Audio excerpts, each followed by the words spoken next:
Welcome back, viewers and followers of Celeb Corner KE. 2 days ago, the American intelligence CIA Director William J. Burns and Britain MI6 Director Richard Moore arrived in the State House, Nairobi, where they held a closed-door meeting with Kenya's National Intelligence Service Director Nudin Haji and President William Ruto, which left a lot of Kenyans and the international community with more questions than answers. Why? That is the question that a lot of people all over the country and worldwide were asking themselves. Why did the CIA, together with the Britain MI6, hold a secret meeting with the president as the impeachment proceedings were going on and the impeachment case of the deputy president, Gachagua, was still at the High Court? According to President William Ruto, he posted a message 4 days ago. I am sorry I said 2 days ago. 4 days ago, the president posted these on his social media handles and said, "Peace and security in our region has significantly been boosted by the close collaboration between us and our partners around the world. As a result, we have substantially rolled back the threat of terrorism, radicalization, violent extremism, and organized crime. The leadership in the region will continue to remain vigilant against these destabilizing crimes and safeguard the gains of peace, stability, democracy, and economic growth," met Central Intelligence Agency Director William J. Burns, State House, Nairobi. But he failed to mention the presence of the MI6, the UK Intelligence Director Richard Moore. Now, on the picture posted is a picture of the CIA Director William J. Burns and the National Intelligence Service of Kenya Director Nudin Haji. The question is, in these crucial times, why was the CIA together with the MI6 visiting the country? Let's get back to the story. Kenya is regarded by the world as the capital of East and Central Africa.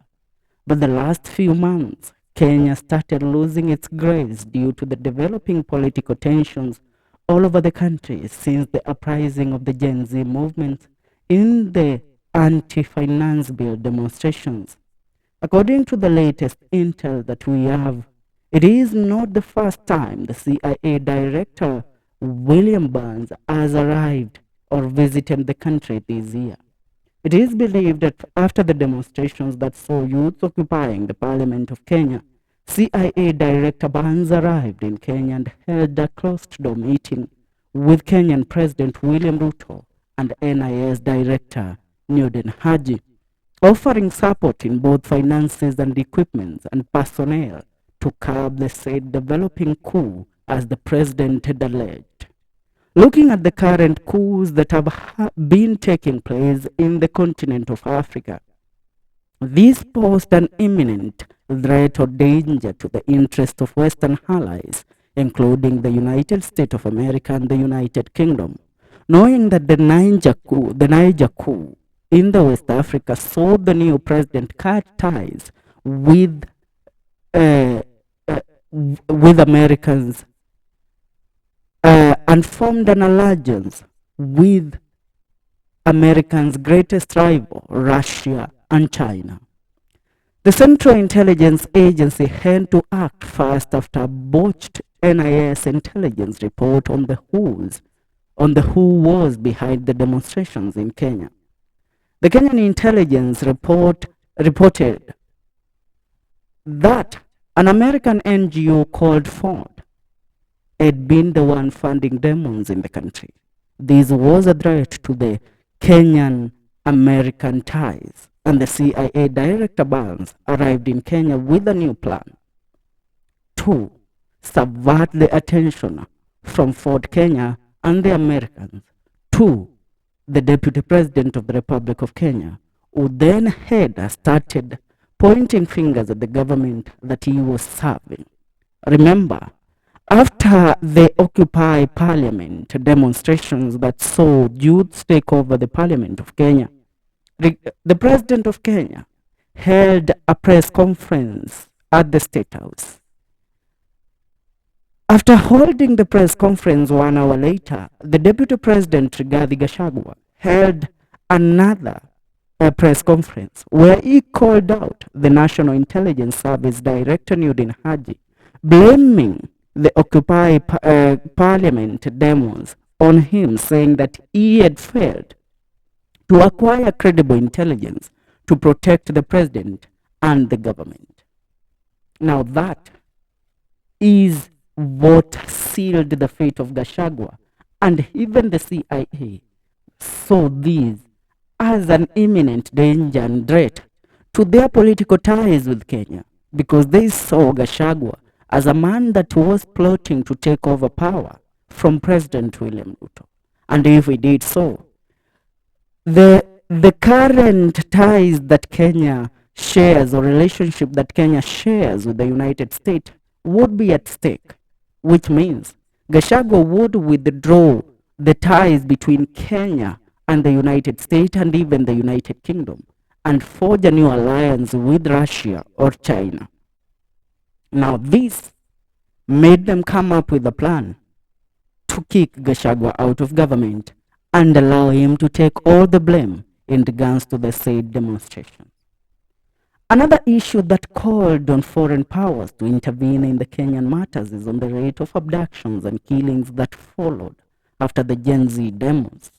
The CIA report in Kenya had reported that the Kenyan government had hired mercenaries from foreign countries to operate on their behalf, and they had been given authority to do whatever it takes to ensure that the presidency stays intact.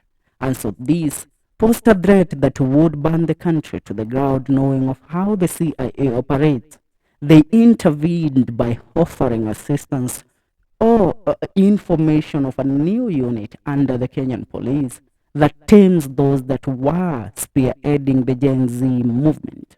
This even forced the IG of Police, Inspector General of Police, Japhet Koome, to resign from his office, knowing the blame would fall on him if Kenyans were abducted and killed in Kenyan soil. Now back to the recent visit.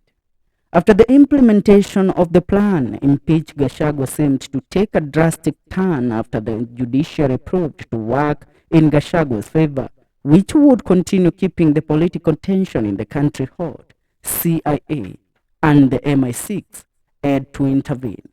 And 4 days later, after the arrival of William J. Barnes and Richard Moore, Professor Abraham Kedore Kindiki today has been sworn in as the new Deputy President of the Republic of Kenya. Now, allow me to diverge into these unofficially. When you look at CIA and how it operates, if you are a consumer of intelligence documentaries or intelligence around the world, you know that the CIA operating in foreign lands has had impact on the political effect of different countries. Now, Kenya is a key ally to the United States. Knowing that the CIA or the powers or the Western allies could not see this country get into a political turmoil as it has been going on for some time right now. So they end to intervene. After their arrival, the conversation that was held saw the President of the Republic of Kenya not to continue behaving like a dictatorial president, which forced him even to return a few security officers to safeguard the Deputy President of the Republic of Kenya, Rigathi Gachagua. Now this was something that even proved to Gachagua that you might be winning, the judiciary might rule in your favor, and you might retain your position in the government as the Deputy President. But this was just a move that was played by the CIA pretending to rule in favor or to continue in favor of Gachagua. This made him reluctant. And being reluctant, he even started attending functions and not continuing strategizing on how he will defend his seat as the Deputy President of the Republic of Kenya. Now, after that relaxation, the CJ of the Republic of Kenya was contacted, as we all know. And after being contacted by the President, every project that had been tabled at the Supreme Court for determination, including the housing, the housing levy, the housing project, the Finance Bill year 2023, which was termed as unconstitutional, and other things. The Supreme Court ruled in favor of the state, ruled in favor of the government. And we all knew, after those moves, they will rule in favor of the impeachment of Deputy President Rigathi Gachagua. Now, why does the CIA fear the continued political tension in the country? Looking at the current political space worldwide and the war happening in the Middle East, Kenya has been known as an hub where terror attacks has been practiced by different terror groups. And mostly these terror attacks aim at American or Western institutions, including the American embassies, the American hotels, the UK embassy and the UK hotels, and even the Israel embassies. Now, knowing that and seeing that now the intelligence of the country was all focused on trying to impeach the Deputy President, they want to make sure you must act swiftly to remove the Deputy President so that you can continue serving on matters that matter, including protecting the country.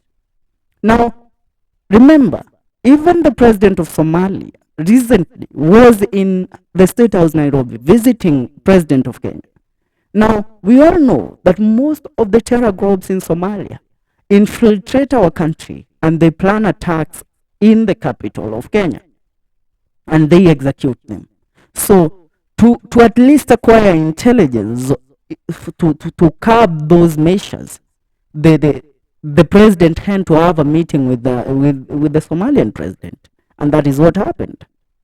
Now, the president was told to make sure that the swearing in of a new DP should happen immediately, and the political tension in the country should cool down. Because if these groups, even the people from the attackers from the Middle East, if they realize that the tension in the country is continuing, then they will see a window of opportunity to infiltrate our country and plan an attack. Remember, when the said group of Osama planned, started its operations worldwide, the first attack that they made was on an American embassy in Nairobi.